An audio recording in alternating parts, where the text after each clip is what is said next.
And I think parents are fed up. We've been reasonable, but it takes two to tango, Adrian. They haven't made a single substantive move, not one single move. If you think you're having a rough day, try having a day in the life of my guest here, Stephen Lecce, who's the Minister of Education for the province of Ontario, in some very contentious negotiations in his government's attempt to ensure that students stay in the classroom.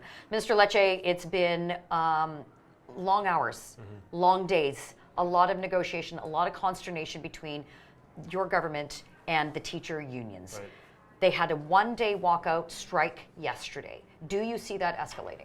I will admit to you, I think the greatest casualty of it, beyond the political actors involved, to be quite frank, are the parents of this province who had to, their lives were upended for a day. And to be quite frank, I've heard some unions pre-position, OSSTF suggesting there could be more if we don't get what we want, and that request increasingly is about a $1.5 billion increase for their members. These are, respectfully, I value teachers, as you know, but second highest paid educators in the country at an average $92,000. We just think that's unreasonable. The people of Ontario elected the Ford government, Premier Ford and yourself, to do things differently, to get the finances of this province in order. However, it doesn't seem to matter what political stripe the government of the day is in Ontario, be it Liberal or Conservative. The teacher unions will fight and usually end up winning. What makes your government different? Well, I think what it demonstrates is that irrespective of the political party, New Democrats, Liberals, and Conservatives, what unites us is escalation by teachers' union. I think we're not different. I think we're part of the common experience parents face on a cyclical reality every 3 years. And I think parents are fed up. And I actually stand with them against escalation. My message is, look, we want to be fair. Some governments have offered 0% increases. For the second highest paid teachers in the country, who we value, and we're giving them a $750 million increase, I'm not sure that'd be considered anything less than fair. Is there going to be a point where your government will lock them out?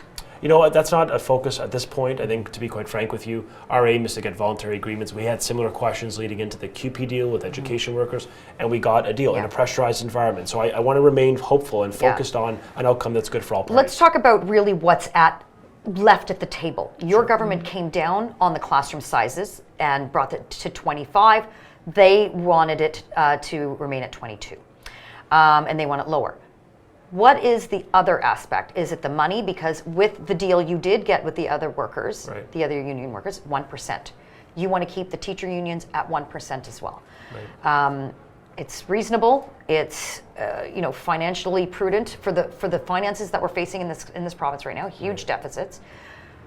Can you have any other room to maneuver? They're saying that your government, yourself, your negotiators, that you are not willing to capitulate on anything. What do you say to that? Well, I think that just, totally inconsistent with the facts. I mean, we've actually made major moves. We've announced a change to online learning from 4 mandates to 2. That was dismissed. We announced a change, as you mentioned, on classroom size averages, provincial averages from 28 to 25. That was dismissed. So systematically, the government has made significant moves to demonstrate in good faith we want to get a deal. We've been reasonable, but it takes 2 to tango, Adrian. I think you know that. Yes. I think you need to have, every party at the table needs to have some commitment to reasonableness.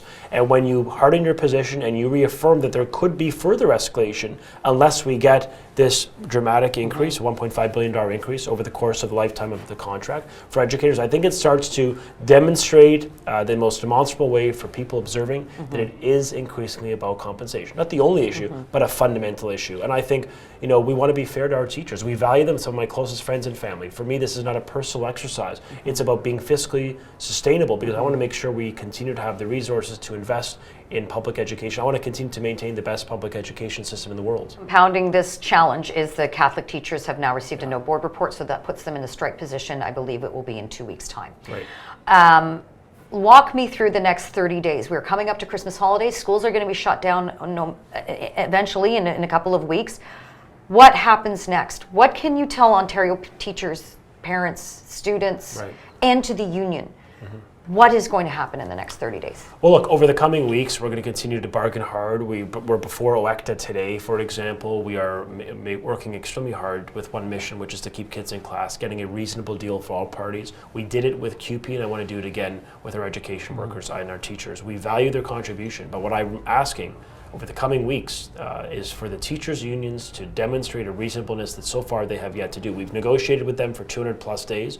Since they first tabled their first proposal months ago, they haven't made a single substantive move, not one single move.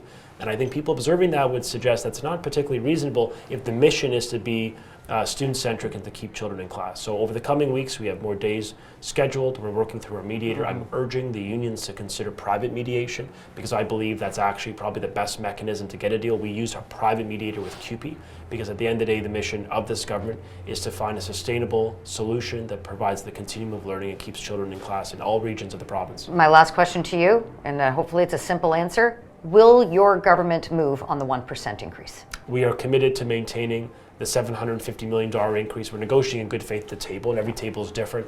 But to be honest with you, we now have a deal with CUPE, and we want to maintain that increase. $750 million is generous, it's rather reasonable, and I think it's fair. I think it would be a wonderful Christmas gift for everybody involved if this was solved and negotiated and everybody can carry on with their lives. Minister Lecce, you got a big job ahead of us and ahead of you. Good luck. Thank you. Log on to Facebook and Twitter. Let us know what you think, and don't forget to subscribe to our YouTube channel.